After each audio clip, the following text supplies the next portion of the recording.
I'd like to do a little thought experiment with y'all by asking the questions, could Smeagol have been saved? Or as I like to put it, could he have been redeemed? By the time of the events of the War of the Ring, was Smeagol even capable of seeking redemption? And if he wasn't capable of seeking redemption, should he have been offered a chance at redemption anyhow? Architectural Outcast. Welcome to the Architectural Outcast, that little old channel from Texas that interprets art.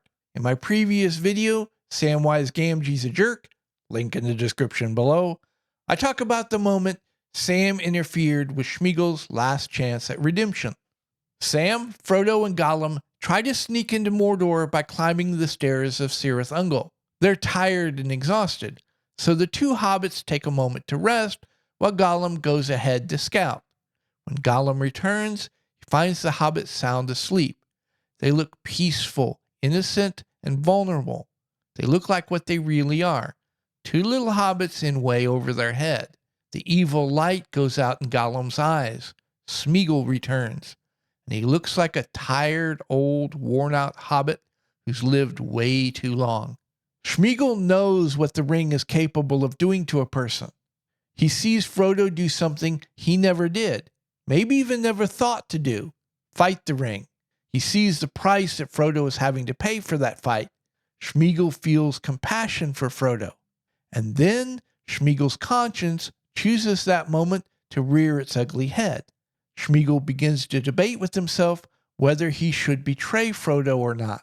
Smeagol slowly crawled forward and gently touched Frodo's knee. He's old, tired, and alone. He's outlived everyone he's ever known. He's lonely, and he craves some sort of companionship. More importantly, he craves compassion and understanding. And in Frodo, he's found somebody who knows firsthand how he suffered at the hands of the ring. He sits on the knife's edge. On one side, a path to redemption. The other, to become completely consumed by the ring. That's when Sam wakes up. The first thing he does is shout at Smeagol, "Get away from Frodo! Don't touch Master!" And then he calls Smeagol names. Sneak, old villain. That's the moment Smeagol dies, and Gollum fully commits to betraying Frodo and Sam. Check out my earlier video, link in the description below, if you want to see the full text. Tolkien scholars and lore masters out there can correct me if I'm wrong, but as I understand it, Professor Tolkien put this scene in the novel to show that the ring did not control Gollum, neither his thoughts or his actions. As powerful as the ring might be, it doesn't have the ability to force anybody to do anything against their will. It's the ultimate manipulator. It lies, it distorts, it twists, tempts, and seduces. But at the end of the day, you choose to listen. You choose to do the will of the ring. Smeagol chose to murder his best friend to take the ring. Smeagol chose to lie, steal, and murder, causing him to be driven out of his village.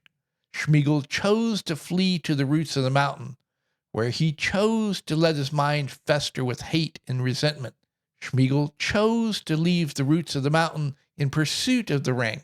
And when offered that one last opportunity at redemption, Smeagol chose to reject it, ultimately sealing his fate. This scene also shows that Smeagol still had a conscience. Despite being under the influence of the ring for centuries, he still knew right from wrong. He knew what he was going to do, betray Frodo and Sam, was wrong. And he chose to do it anyhow. Before I continue with the discussion on Smeagol's redemption, I want to clearly define what I mean by redemption, what it is and what it isn't. It doesn't matter if we're talking about redemption with an individual, a group, a community, society at large, or spiritually, it's all the same concept. You've done more than make a mistake. You've crossed a line. You betrayed the trust of others. You destroyed your reputation. And you showed yourself to be a person without character, willing to harm others to get what you want. Nobody deserves redemption. It's a gift that others choose to give. They allow you to rebuild your reputation. They allow you to re-earn their trust. It's a long, hard road. Being offered a path to redemption doesn't mean that we're free from the consequences of our behavior. On the contrary, we may still have to pay a very high price for what we've done. Tolkien gives a chilling example of how high that price can be. Boromir. Why are we so willing to forgive Boromir? He's a good, decent, honorable man who fights evil for the right reasons. He genuinely cares about those he's responsible for. Look at who he becomes the closest to in the Fellowship. Merry and Pippin, two of the weakest, most vulnerable members of the Fellowship. He tries to teach them to fight so they can protect themselves. In the Mines of Moria, he literally puts his body between Merry and Pippin and the orcs. And when they have to flee, he carries them. This made what Boromir does all the more tragic. When he tries to take the ring from Frodo, not only does he betray Frodo's trust, he betrayed the trust of every member of the Fellowship. His actions shattered the Fellowship. He took a task that was already impossible and made it infinitely more difficult, potentially dooming every living being on Middle-earth. What Boromir does next changed the course of history. He immediately recognized his mistake, regretted what he had done, sought to make it right, and grabbed the very first opportunity for redemption to defend Merry and Pippin. In that moment, when he realized that he was going to have to pay for his mistake with his life, he dug down deep and continued to fight. And then he took that second mortal wound. He dug deeper and fought on. I get chills just thinking about it. Boromir's willingness to sacrifice himself to fix his mistake turned what was potentially a fatal situation into one that allowed the Fellowship to do more good in Middle-earth than they originally set out to do. Sauron and Saruman knew exactly who Boromir was and how important he was to his people. The fact that Boromir was willing to die to protect Merry and Pippin put all eyes on Merry and Pippin, allowing Frodo and Sam to quietly slip away. The shattering of the Fellowship allowed Gandalf to save King Theoden. Rest in peace, Bernard Hill. This caused Rohan to rally to Gandor's aid.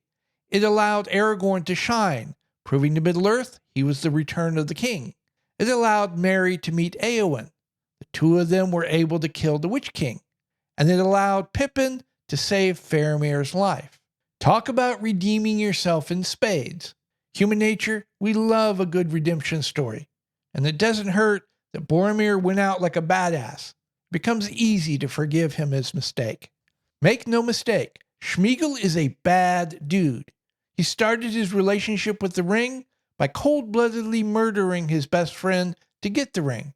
He went downhill from there. He killed men, women, and children of almost every race in Middle-earth, and then ate them. He's as vile and despicable a being as you will ever find. He didn't deserve any opportunity for redemption. Remember the words of Gandalf. The forces of evil aren't the only ones working in Middle-earth. Bilbo was meant to find the ring. Frodo was meant to carry the ring. That also means Smeagol was meant to see Sam and Frodo sleeping, looking peaceful and vulnerable. Ilúvatar chose to give Smeagol one last opportunity at redemption by having Smeagol willingly choose to help Frodo destroy the ring. Another way of looking at things isn't so benevolent. By offering Smeagol a path to redemption, Ilúvatar was forcing him to shit or get off the pot, to declare once and for all which team he was going to play for, good or evil. Smeagol knew he could make another choice. He knew what he was planning was wrong. There is a fair argument to be made that Smeagol used Sam's harsh and ill-timed words to justify rejecting redemption. And with malice and hate in his heart, Smeagol consciously chose to betray Frodo. Just because Ilúvatar is on the side of good doesn't mean he's always a nice guy.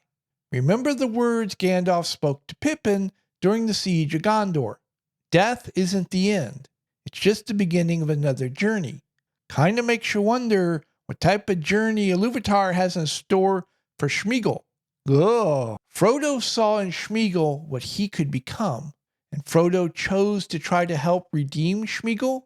If for no other reason, if Smeagol could be redeemed, that meant that if Frodo fell to the ring, there would be hope he could be redeemed as well. Randy, Frodo was a fool to try to redeem Smeagol. Smeagol was always going to betray Frodo. Here's the rub. Every single time you interact with another person, you risk being betrayed. They can stab you in the back at any given moment for any old reason. I talked about in a previous video how I was betrayed by the very first person I mentored professionally. We were friends before I became her mentor. I spent over 10 years working with her, guiding, teaching, shielding, and protecting. She became a professor, and she was up for a promotion around the same time I ran afoul of the institution. Suddenly, it was politically inconvenient to be associated with me. She stabbed me in the back. She very publicly cut all ties with me, declaring she would have nothing to do with me in the future. I'll be honest with y'all. That ranks up there as one of the most emotionally painful experiences of my life. I'll link to the video in the description below if y'all are interested in the full context of that story. Since that incident, do I continue to mentor? Yes. We can't let what some people do affect our relationships with other people. We can't let what might happen affect our relationships with others. We have to trust people, otherwise we won't have meaningful relationships. Having said all that, you're a fool if you trust blindly. Frodo might have felt that in his efforts to redeem Smeagol, he needed to trust him. Sam was not under any such compulsion. As Frodo's friend who had his back, he had an obligation to watch Smeagol like a hawk, to look out for any sign of betrayal. If he failed to do so, he would be the one who betrayed Frodo. Most of us can't relate to Sauron. We don't have dreams of world domination or the desire to bend every living creature to our will. No, I don't have those dreams. Why? What have you heard? But we can relate to Smeagol. I don't know about y'all, but I know people who are eerily similar to Smeagol. They're driven by their base desires, willing to do anything to fulfill those desires. They know what they're doing is wrong, but they choose to do it anyhow. I also have a couple of friends who at certain points in their lives were very bad people. Very bad. But they were offered an opportunity at redemption, and they grabbed it with both hands. They are now some of the most amazing human beings you will ever meet. There was a point in my own life, in my early 20s, where I found myself at a crossroads, where I had to choose between two paths. One would lead to a very dark place, and the other one would lead to where I am today. I hadn't betrayed any trust or destroyed my reputation, but I stood on a knife's edge. And no telling who I would have become and what I might have done if I would have gone down that dark road. I was lucky. There were people who saw something in me and did everything in their power to make sure I didn't go down the wrong road in life, that I stayed in the light. It's humbling to realize I owe so much to people who chose to help me out of the kindness of their hearts. It also made me realize, who am I to question who deserves a second chance? Good doesn't mean nice. Being offered a chance at redemption is a double-edged sword. You're being forced to choose which team you're going to play for, good or evil. Evil destroys evil. Consciously choosing to reject a chance at redemption, you might be sealing your own doom. Yeah, I got stories for that too. At any rate, I hope I've given you all something to think about, and until next time, y'all be safe. If y'all are still here, I really appreciate it. While you're at it, why don't you like this video, subscribe to the channel, and click that notification bell. You can hear me yammer on about something else next time. Please like and subscribe. Please leave a comment.